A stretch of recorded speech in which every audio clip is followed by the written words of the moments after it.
Banking, the greatest scam on earth. Thomas Jefferson said, "I believe that banking institutions are more dangerous to our liberties than standing armies. If the American people ever allow private banks to control the issue of their currency, the banks will deprive the people of all property until their children wake up homeless on the continent their fathers conquered." Jefferson's warning is already here. 40 million Americans are living on food stamps. Millions more are now homeless, living in tents, all because of one institution, the Federal Reserve System.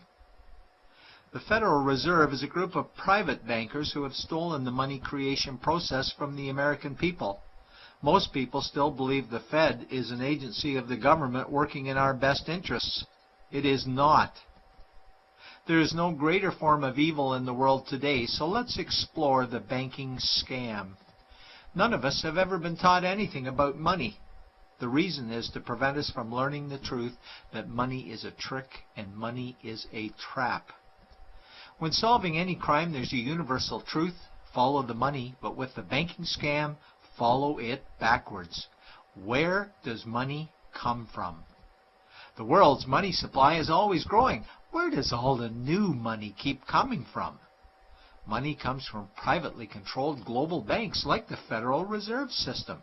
They create money every day, which increases the world's money supply. Because all banks are either owned or controlled by private bankers, the real question is, how do private bankers create new money? And the answer is they create it out of thin air. Bankers create money out of nothing. They make it up. It is a fiction. Wow. Godlike power to create something of value out of nothing. A stroke of a keyboard and money is created. In fact, only 3% of the world's money is even in the form of bills and coins, which means 97% of all money in the world is just numbers typed on a computer screen. This is part one of the banking scam. Money is created out of nothing. The second part of the scam is this phony money is issued as debt. What is debt exactly? Well, when you consider we work our whole lives to pay it off, you could say debt is slavery. But whose debt is this phony money? It's our debt, all of it. It's our debt when we use credit cards, we get student loans, borrow money for mortgages, all bank borrowing. And it's our debt again when the government borrows, which is each and every day.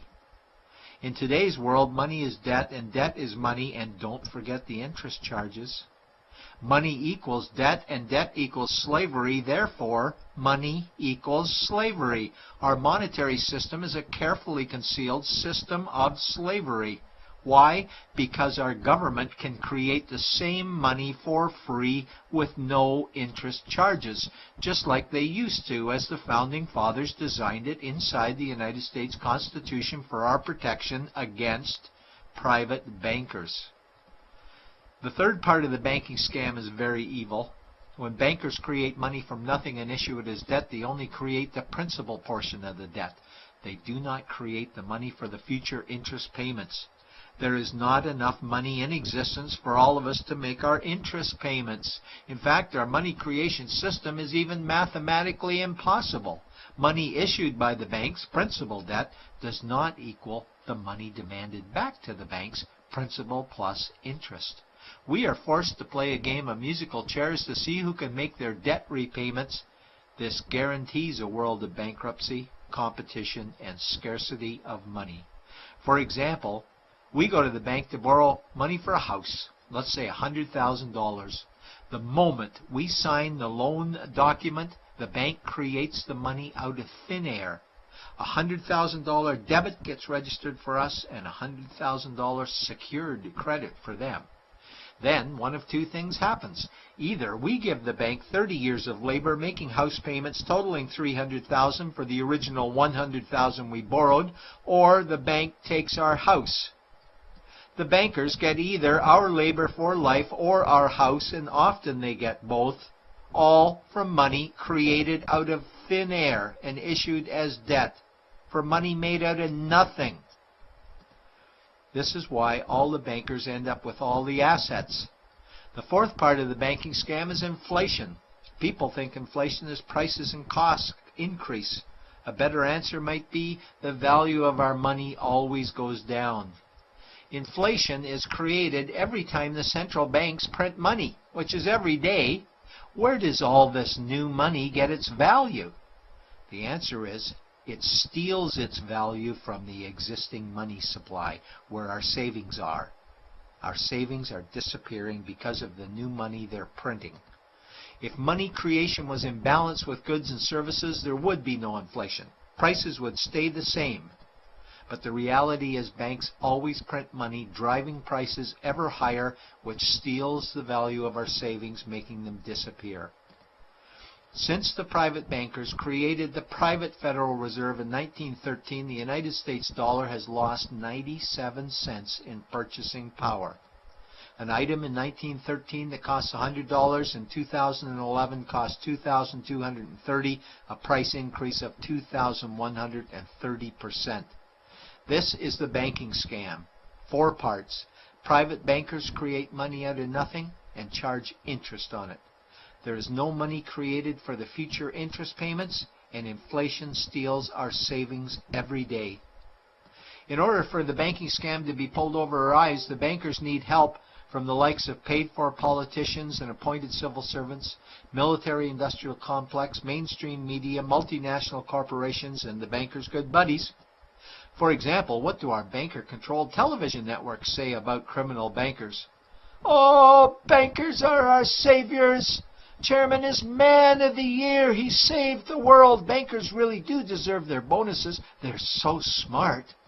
And what do our banker-owned G20 politicians say we need to do? That we must save our banking system, and now we need austerity measures, like increasing existing taxes and bringing in new taxes, cutting our social programs, including education and health care, stealing from our pension plans while increasing the retirement age, keeping us working for more years at lower wages while placing our children and grandchildren in debt and servitude for their future lives. We are being lied to that we must go deeper in debt for bailouts, stimulus packages, quantitative easing, saving the too-big-to-fail banks, credit easing, currency interventions, all names that mean the same thing, more debt to us. Is it not strange that the solution to too much debt is always more debt to us? And where is all this money going? It's going to the banks and to the bankers. They are stealing our money right now. 0.1% of the world's population owns 2/3 of the world's wealth. This means that 99.99% of the world's population own less than 1/3 of the wealth, a decreasing amount because these guys are stealing it. We desperately need to wake up to the banking scam. It is time for change. To retake control of our money system, we must stop supporting the banking scam. Lincoln said the government should create all the currency and credit needed to satisfy the spending power of government and the buying power of consumers. Money will cease to be master and will then become servant of humanity. And Jefferson said the issuing power of money should be taken from the banks and restored to the people to whom it properly belongs. It's a pyramid scheme. And we, the people, are the bottom layers of the banking pyramid. Without our support, the banking scam collapses. We have to do it ourselves. Wake up, get active, wake others. Remove our money from the bank. Buy gold and silver coins. Get out of debt. Rip up your credit cards. These actions will bring down the banking scam. Only vote for politicians who support debt-free money, or run for office yourself, and turn off mainstream media to search for the truth while you still can, and support every effort to end the Federal Reserve System and all the privately owned central banks. Let's bring these criminals to justice to get our money and our countries back before it's too late.